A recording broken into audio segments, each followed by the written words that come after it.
And we're back.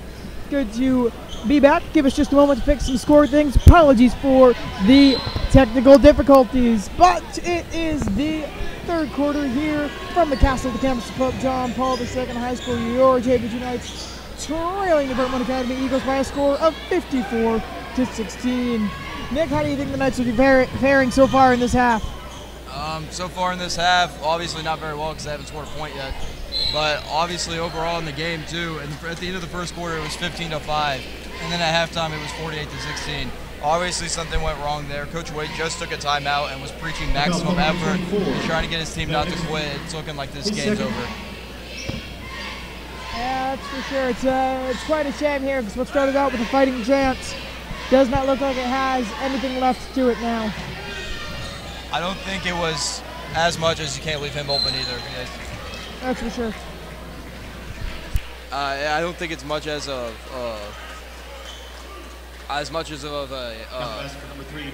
thought they couldn't win. I think it's just more Brentwood Academy's talent's just that much. I mean, it's hard to overcome that deep of a bench with that good of players.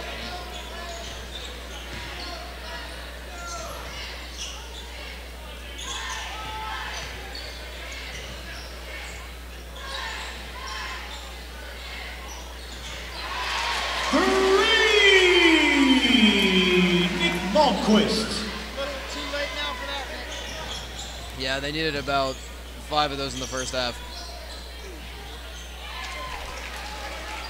Number 23, Corey Reynolds. Look for Michael Martini to look for a shot.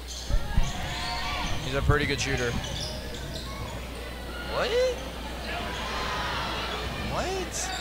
Ben Nixon looking like he's trying to do a finger roll. Judson Murray there aids in getting the steal, but honestly, it's an entirely sub-squad right now. Definitely. Nick Malmquist. Nick Malmquist, though, coming in, has 5 points. I think Nick Malmquist might have needed to come in a little bit earlier in this game. Maybe, but it's also, remember, there's no starters on the court for either team right now. That's for sure. Foul number 3, Tim Mark. I mean, why? Don't risk injuring your players on either side. Yeah. I think Grayson Lang's day is done. They might put him in for some spot minutes, but. 3-corner, BJ Davis. Still, though, when you're playing the subs like this, gives you a little bit of hope for the Knights in the future. I think if we just start tracking points in the second half, we might be able to see the Knights pull ahead in this one. And what can you say about that? What can you say about what it says for the Knights? Obviously, the Knights have a very bright future.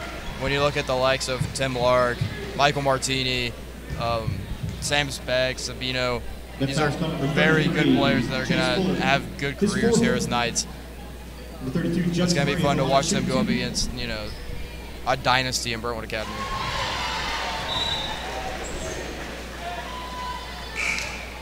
And for the Eagles, number 42, Kobe Carter. And number 12, Sinead Edwards. Murray lines up for a second shot and fires. So Judson Murray gets both free throws tonight, too. Jack Bender makes 2 free throws and gets pulled out.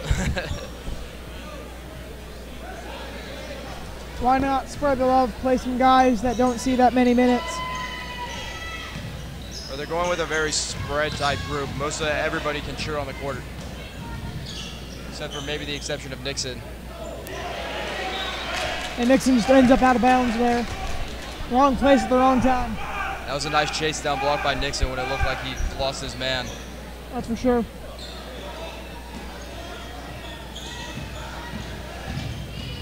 So Nixon puts his hands up there, no good. Lark tries to get there, and Lark's playing coverage now.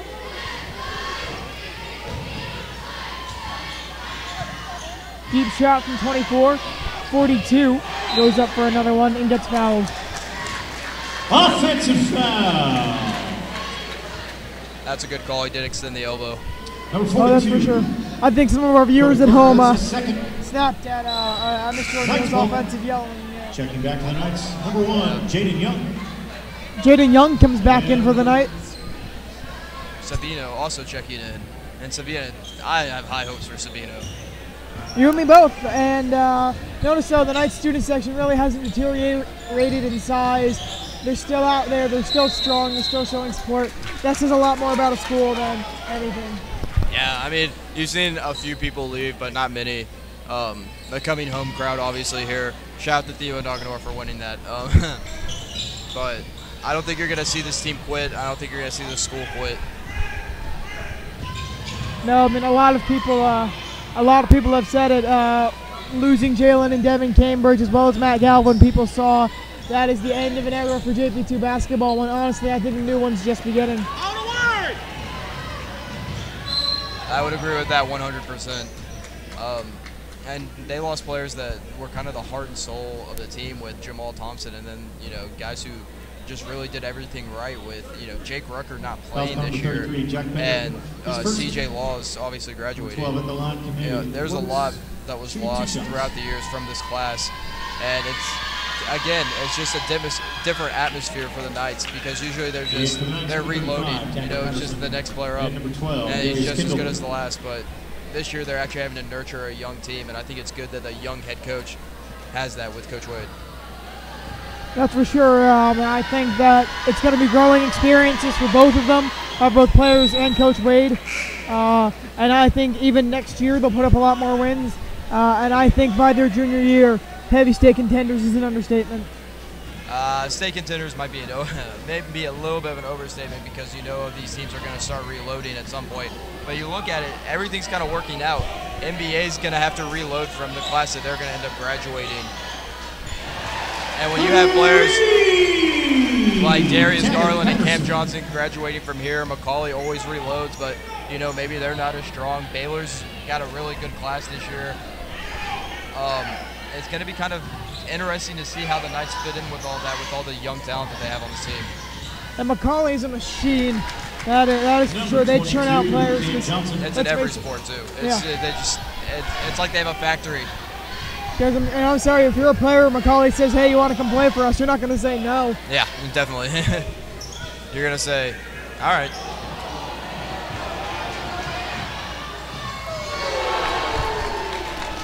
Who but Patterson? Who but My question is, why are Brentwood Academy's starters still in the game? I think now it's a 42-point game. There's no need for their stars to be in. I think part of it's because Baller's Life is here, checking out. I mean, that's all fun and games, but at the end of the day, if one of their starters gets hurt, this is going to look like a really dumb decision. Yeah. I think some of it's just padding some stats for Garland, let him keep his average on points, and then that's about it. I mean, it's not like he's going to lose a scholarship over it. No. No. I think this is time. I think this is a time for Brentwood Academy to see what they have after Garland. You know, next year is life after Garland and Johnson, and they already see that there's no show involved this year, so they're having to go a little bit smaller than they would have liked. I mean, obviously their head coach is a very good head coach, you know, 3-time state winner. But it's kind of uncertain of what they have. I believe Brentwood Academy's coach coached at either Baylor or Macaulay before them too, didn't he? Ensworth, I believe. Ensworth. So I mean that right there says something. I don't know when he left Ensworth, but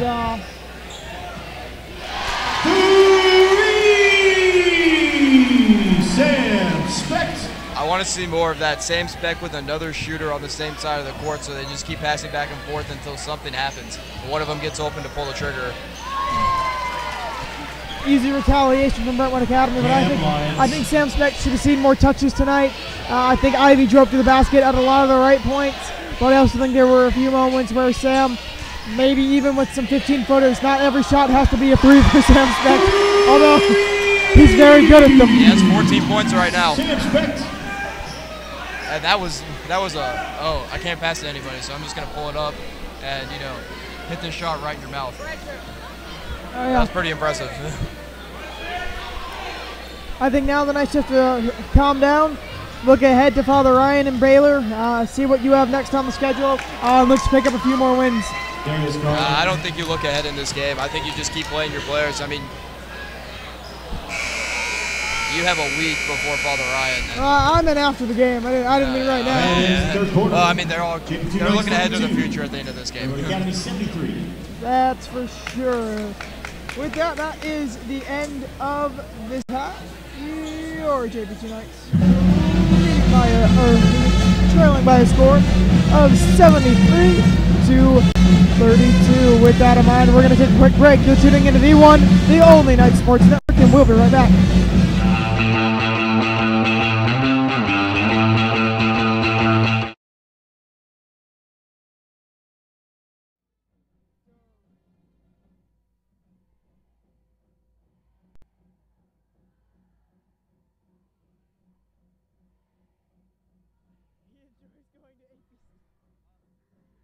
He enjoys going to AP Stat Class.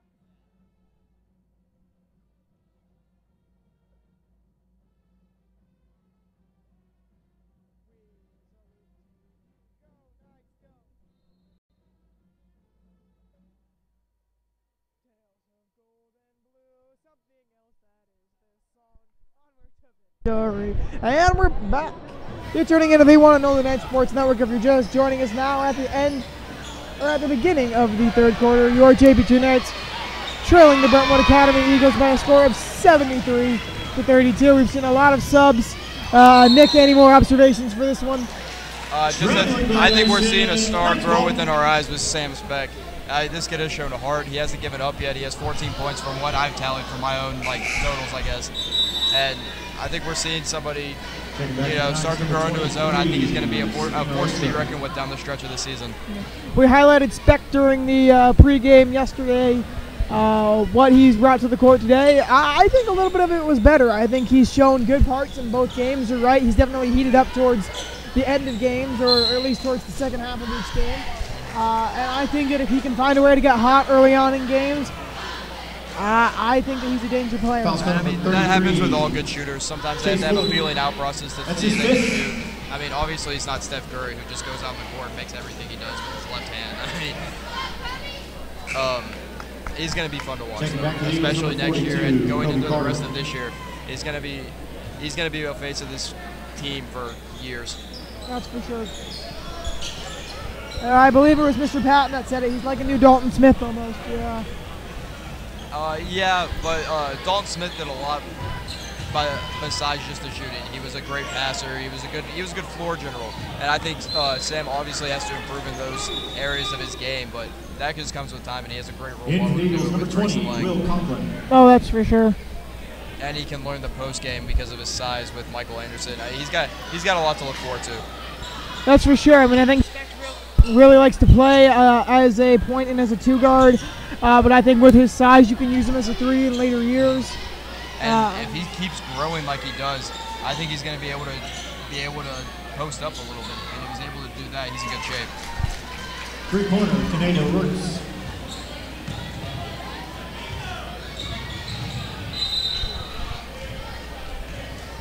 Foul called. The clock is running. There is 5 minutes and 43 seconds left. Foul call number 20, Will Conklin. They'll keep it running while Malmquist shoots Malmquist at the two line, shots. shooting two.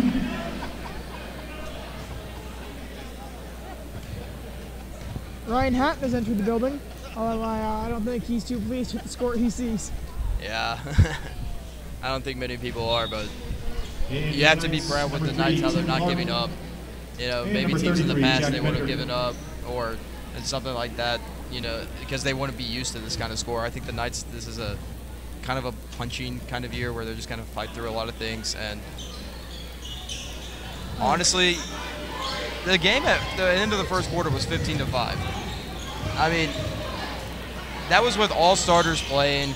I think if they were just a little bit deeper on their bench, I think they're in great shape. And the deepness on the bench is going to come with experience from the young guys. I saw no submission from the Knights tonight. Oh, no. I mean, Brentwood Academy keeps hitting shots, but the Knights are coming down, playing hard. They're playing hard defense, and they're not giving up. And that's the one thing I think you can get out of this night.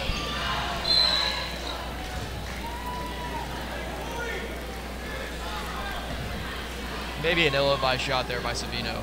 One pass and shoot. Coach Wade hates those. he hates the pass and shoots.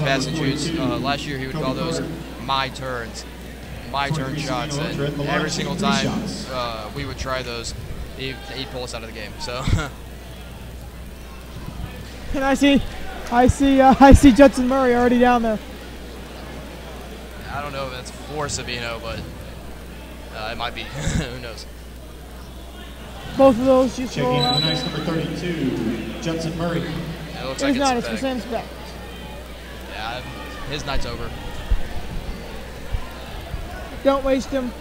He had a good night. 14 points is very good, especially in a 32-point game. That's almost half. Yeah. Obviously not a great night for the Knights. I mean, I think what you can say is that the score doesn't indicate how hard the Knights play. That's for sure, and that's meant a lot for almost everything. I know we said it a lot. We said it a lot during football season. We've said it a lot during this basketball season as well. The Knights really do put up a fight in each and every game. I think the one that really hurt the most was the Laverne game, which was a rather large score loss. And anyone that saw the score on our Twitter was just like, oh, wow, they got blown out. And I know you can say, yeah, but there was a lot more of a fight that went down than the scoreboard shows. Yeah, nonetheless, Nick, I got to give you full credit. You came under the crew in these last two games, and you got hit with two very hard games to commentate. So, especially as the home team's network, so I really give you some full credit here. You've stayed positive the entire time, and that's better than Colton and I, because last year Brentwood Academy just got so bad that he and I turned off the mics and we were like, yep, that's tonight. The Brentwood Academy game was hard to watch last year, especially because the score at halftime was, 47-12. I mean, that was hard to watch. Last year's team really caught the eye of Brentwood Academy, and they got Brentwood Academy's best for 32 minutes. Yeah.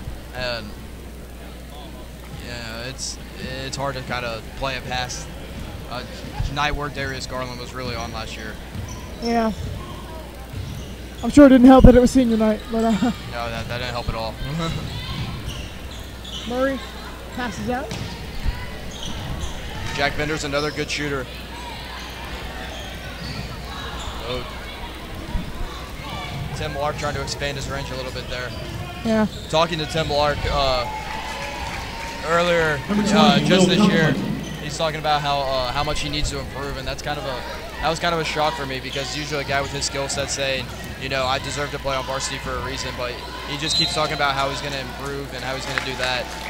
And I think his entire class has that kind of mindset, and just talking to Tim is just offensive foul, call number 32. It's kind of reassuring, especially for the Knights. It's good when the player says, I have room to improve. Oh, definitely. That's always great. It shows that there's a good player. And it shows their humbleness, and Tim's got a lot of that. I've played football with him this year. He's a great kid, and his future's very bright here at JPII, along with this freshman class. 56 seconds remains in this game from the running clock. Only thing I don't like when we're losing, because the student section will stay in it. The band really doesn't stay in it. Once you start losing, they're key for chants and things. I think the band is just kind of fun, and I think that a little more pep in the pep band could have been there tonight. Yeah. But then again, that's 81 points to 33. That's not something to get peppy about. That's something you really want to be happy about. His second, check that, his third, 16 Some foul. students begin heading out. I believe those are some of the middle schoolers that are here for Pro Creole League night. And the clock will tip away here. 8 seconds remain.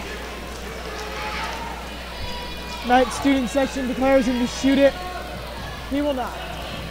And so that wraps up this one here from the castle of the campus of Pope John Paul II High School with a final score of 81-33. The Knights face Father Ryan, next to Lipscomb Academy and Baylor in their recent schedule. Thank you for coming out, and thank you for joining us tonight. We're sorry for the two crashes. And as always, my name is Oliver Antone. And I'm Nicholas Zanger. And then we'd like to thank you for joining us tonight. Go night, good night, and we will see you next time.